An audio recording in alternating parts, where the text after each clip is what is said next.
കേരളം ഉണ്ടാക്കി തീർത്തത് രാഷ്ട്രീയ പാർട്ടികളല്ല. കേരളം ഒരു പ്രീ പൊളിറ്റിക്കൽ പ്രോഡക്റ്റാണ്.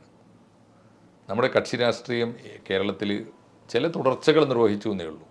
രാഷ്ട്രീയ പാർട്ടികൾ വലിയ പങ്ക് വഹിച്ചിട്ടില്ല. അതുകൊണ്ടാണ് അങ്ങനെയാണെങ്കിൽ ഒരു സിമ്പിളായ ചോദ്യം, കേരളത്തേക്കാൾ കൂടുതൽ കമ്മ്യൂണിസ്റ്റ് പാർട്ടി ഭരിച്ചിട്ടുള്ള ബംഗാളിൽ ഇക്കണ്ട മാറ്റങ്ങളൊന്നും വരാത്ത എന്താ?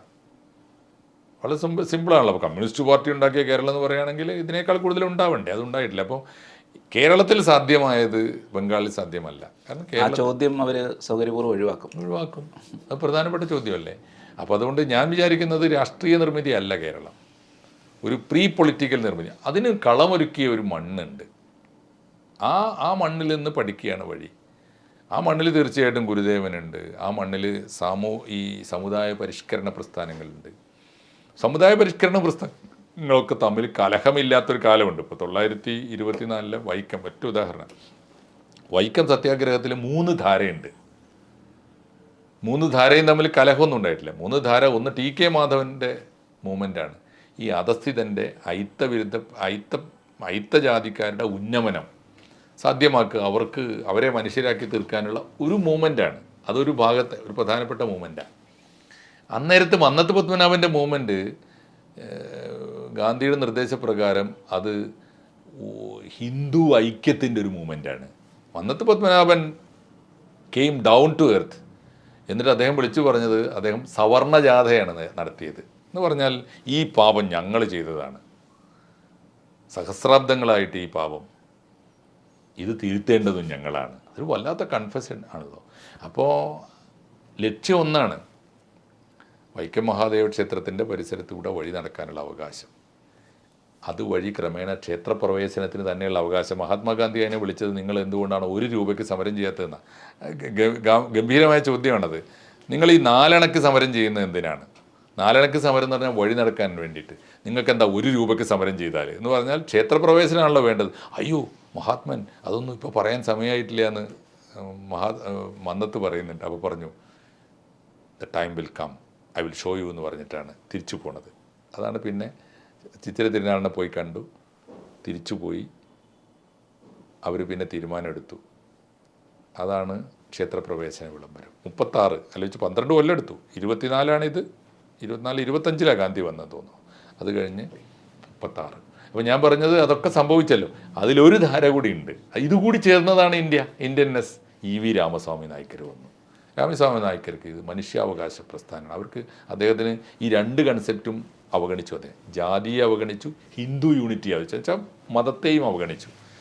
അദ്ദേഹം ഇംഗർസോളിൻ്റെ പുസ്തകമായിട്ടാണ്. പക്ഷേ അതൊരു എൻട്രിയാണ്. അദ്ദേഹത്തിൻ്റെ എൻട്രി അതിനും ഭാരതീയമായ വലിയൊരു ഉൾക്കാഴ്ചയുണ്ടല്ലോ. അദ്ദേഹം വന്നത്, ചരിത്രം വായിച്ച് നമ്മളിങ്ങനെ വല്ലാത്തൊരു വിഷ്വലാണത്. EV രാമസ്വാമി നായ്ക്കർ വൈക്കം സത്യാഗ്രഹ പന്തലിലേക്ക് വരുമ്പോൾ ആ പന്തലിൽ ഒരൊറ്റ പെണ്ണില്ല. നവോത്ഥാനം എന്ന് പറയുന്ന പണിക്ക് ആണുങ്ങൾ മാത്രം രാവിലെ കുളിച്ചൊരുങ്ങി ചെന്ന് ഉപവാസത്തിന് ഇരുന്നാൽ പോരല്ലോ. EV രാമസ്വാമി നായ്ക്കരുടെ വരവുണ്ട്. 2 വർഷത്തിൽ 2 പെണ്ണുങ്ങൾ, 2 സ്ത്രീകളാണ്. ഒന്ന് അദ്ദേഹത്തിൻ്റെ ഭാര്യയാണ്, ഒന്ന് അദ്ദേഹത്തിൻ്റെ പെങ്ങളാണ്.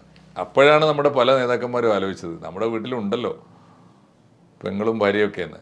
അതൊരു വരവാണ്. എന്ന് വെച്ചാൽ തുല്യനീതിക്ക് വേണ്ടിയുള്ള സമൂഹത്തിൻ്റെ, മാത്രമല്ല ഈ നീതിയും നവോത്ഥാനമൊക്കെ ആർക്ക് വേണ്ടിയാണ്? അങ്ങനെ ചോദ്യമുണ്ട്. EV രാമസ്വാമി നായ്ക്കർ വളരെ വളരെ കൃത്യമായ ഇതൊന്നും അല്ലാത്ത 3ാമത്തെ തലം. നവോത്ഥാനത്തിൻ്റെ ധാരകളിൽ ഇത് 3 ഉണ്ട്. ഇതിന് 3 തമ്മിൽ കലഹമില്ല. ജാതി അങ്ങനെ ഉണ്ടല്ലോ, ഒരു ജാതി, ഒരു മതം, ഒരു ദൈവം മനുഷ്യന് എന്ന് സ്വാമി വിളിച്ചു പറഞ്ഞപ്പോൾ 2 ശിഷ്യന്മാർ തർക്കിച്ചതറിയാലോ. കുഞ്ഞിക്കണ്ണൻ എന്ന് പറഞ്ഞ വാഗ്ഭടാനന്ദൻ, അതെ ഒരു ജാതി, ഒരു മതം, ഒരു ദൈവം മനുഷ്യന്. വാഗ്ഭടാനന്ദൻ്റെ ആത്മമിത്രം, ഗുരുവിൻ്റെ അരുമ ശിഷ്യൻ, സഹോദരൻ അയ്യപ്പൻ. അന്ന് സഹോദരനല്ല, അയ്യപ്പൻ മാഷ്. അയ്യപ്പൻ എന്താ വിളിച്ചു പറഞ്ഞത്? വേണ്ട ഗുരു, ജാതി വേണ്ട, മതം വേണ്ട, ദൈവം വേണ്ട മനുഷ്യനെന്ന്. കടുത്ത നിഷേധമാണെന്ന് തോന്നും. അതിൻ്റെ പേരിൽ ശിഷ്യന്മാർ തമ്മിൽ വലിയ മുറുമുറുപ്പായി, വലിയ കലഹത്തിലേക്ക് പോകാഞ്ഞത് ഗുരുവിൻ്റെ സാന്നിധ്യമുള്ളതുകൊണ്ടാണ്. അവസാനം ഗുരു എന്താ ഒന്നും മിണ്ടാത്തതെന്ന് ആളുകൾ ചോദിച്ചപ്പോൾ ഗുരു പറഞ്ഞ ഉത്തരവുണ്ടല്ലോ. അയ്യപ്പൻ പറഞ്ഞതും ശരിയാണ്, കുഞ്ഞിക്കണ്ണൻ പറഞ്ഞതും ശരിയാണ് എന്ന് പറഞ്ഞിട്ട് അദ്ദേഹം വിശദീകരിച്ചു. മനുഷ്യന് എന്നൊരു വാക്കവൻ അവസാനം പറഞ്ഞിട്ടില്ലേ, അത് പറഞ്ഞിട്ടുണ്ട്. 2, ഇനി അയ്യപ്പൻ ദൈവനിഷേധിയാണ്, അവൻ്റെ പ്രവൃത്തിയിൽ ദൈവം ഉണ്ടോ എന്നൊന്ന് നോക്കിയിട്ട് വരൂ എന്നാണ്. കർമ്മമാണ് ദൈവത്തിൻ്റെ ചൈതന്യം. ഞാൻ പറയുന്നത് ഇത്തരം പാഠങ്ങളൊക്കെ തിരിച്ചു പോകേണ്ടി വരും.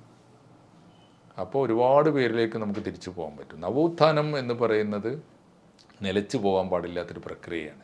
ഇപ്പോൾ നമുക്ക് ചെയ്തത് എന്താണെന്ന് വെച്ചാൽ, നമ്മുടെ രാഷ്ട്രീയ കാലത്ത് നമ്മൾ ചെയ്തത്, പൊളിറ്റിക്കൽ കേരളം ചെയ്തത്, ഈ നവോത്ഥാനത്തെ ഒരു ഓർമ്മയാക്കി ആഘോഷമാക്കി മാറ്റി.